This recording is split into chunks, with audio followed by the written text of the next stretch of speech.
Şu aş yolunu Kur'an sözlerinden başlasak siz bir de karşı bulmazsınız. Euzu billahi mineşşeytanirracim. Bismillahirrahmanirrahim.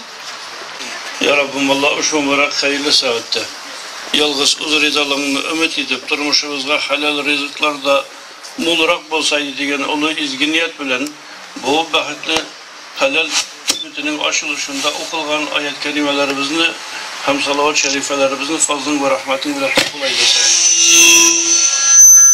Bahtli kibitinin açılışı turunda söz bulgaç bir kuvanıp kildim. Kimde bahtli bulasık kile. Aşağı bulsa da.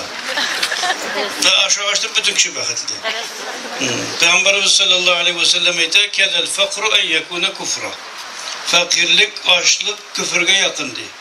Açlığın kungulu ikmekte, tokluka hikmette diye. Şunun için bu kibitlerinin aşılıları bir gerekte helalinin aşılığı izgi iş.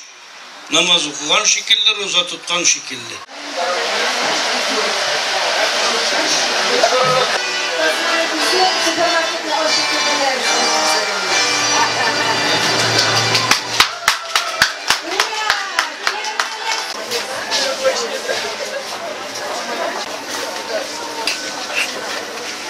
Beyeleri çıksın beyeler.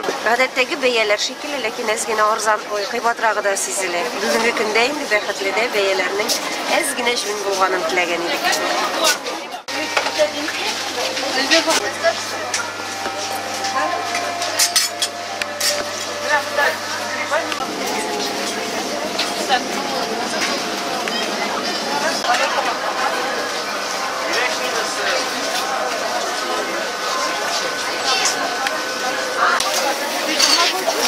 Такой возьму.